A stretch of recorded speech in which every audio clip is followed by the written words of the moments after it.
This week our travels take us here to Nashville, Tennessee, the home of some grand old southern plantations and some good old country music. Let's explore Nashville.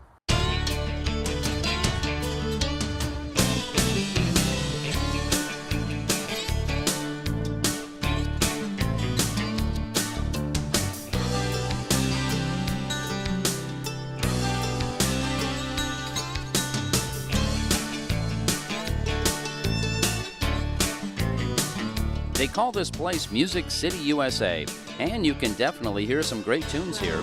A different band performs on stage in just about every club downtown, 7 days a week.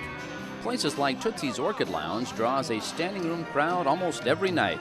This is the same honky-tonk where the Opry stars hung out after the show at the Ryman Auditorium, just across the back alley, before the Ryman relocated to the suburbs in 1974. This is center stage at the revered Ryman Auditorium in Nashville. You name the country legend, and they performed right here on center stage. And in fact, every day, guests here at the auditorium get their chance to do their own personal country audition. I've got friends in low places where the whiskey is brought and beers from Tennessee. The Ryman was home to the Grand Old Opry from 1943 to 1974. And the shows at the old barn dance back then raised quite a few reserved Nashville eyebrows.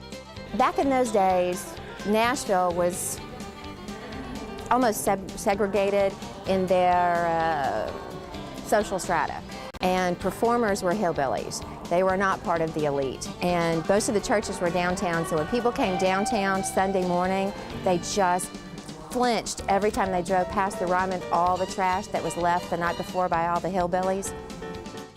The Ryman was originally a church, and they say the acoustics in the auditorium are second only to the Mormon Tabernacle. You can feel the reverence and the history of the building as you walk through the pews or stand on the beautiful wooden stage. And what is it about the charm of this place? I think it has a spirit. I think it was built with spirit, and the spirit was here and never left. You know what I'm saying? I think when things are made with love and care and certain attention, you can feel it, it shows, it never leaves. And many visitors are moved by the spirit of the Ryman, including one romantic guy who chose to pop the question to his girlfriend on center stage the day we were there. We even ran into some viewers of RV Today at the Ryman. So what else are you going to see in Nashville? I want to go to the Wax Museum, and I want to go to the Country Hall of Fame.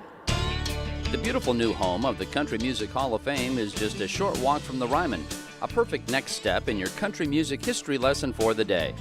The $37 million facility spans an entire city block and features over 40,000 square feet of exhibit space. Even for people who aren't country music fans, the building and the stature and the look of the building from the outside really draws people in. You can see Elvis Presley's gold Cadillac, Hank Williams' famous note suit, and many interactive exhibits featuring the history of country music. So this is great. You could just come here and rifle through a bunch of videos and sit here and watch them. And there's the same thing with rare record spins and also photos from our archival photo collection. Let's see, this is Kenny Rogers and the gold record for The Gambler. Let's take a listen. He said, son, I've made a life out of reading people's faces. You can also catch some live music at the Hall of Fame, featuring some of the best in the business who drop in to try out their latest songs.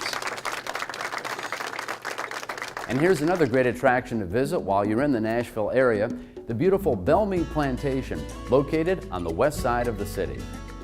This was a working plantation in the 1800s, famous for breeding thoroughbred horses.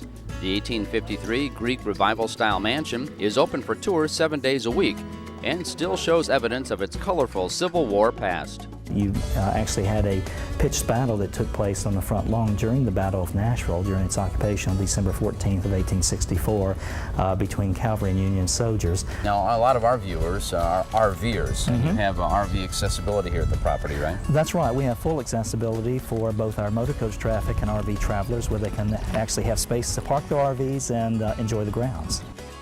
The next must-see on any Nashville tour is the beautiful Opryland Hotel just outside the city. The complex covers 48 acres with 9 acres of indoor gardens and 2,881 rooms, making it the largest hotel and convention center under one roof in the world. And it feels like we're outside. It's amazing. Right. Only better. Yeah. And what a great setting for a wedding going on right now. Isn't that gorgeous? Amazing. Yeah. This is one of the most popular sites for weddings. The Delta Riverboat takes guests on a 20-minute ride through the property, past lush gardens and tropical waterfalls. You have your choice of dining at various open-air restaurants at the hotel, including a Bourbon Street area modeled after the famous New Orleans hotspot.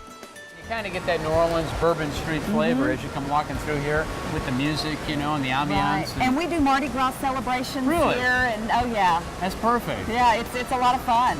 RVers can find a very convenient park just minutes away at the Holiday Nashville Travel Park, offering 238 full hookup sites, laundry facilities, a swimming pool, a playground, and package tours of the city. We offer package plans to the Grand Ole Opry for Friday or Saturday night Opry tickets.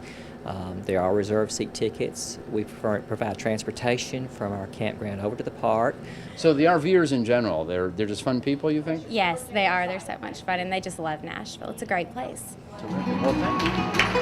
And the perfect way to stay in Nashville is, of course, a visit to the Grand Ole Opry. You'll be treated to a full slate of acts, from new artists to country classics, including the night we attended, the unofficial Tennessee state song, Rocky Top. A great way to end our stay in Music City, USA.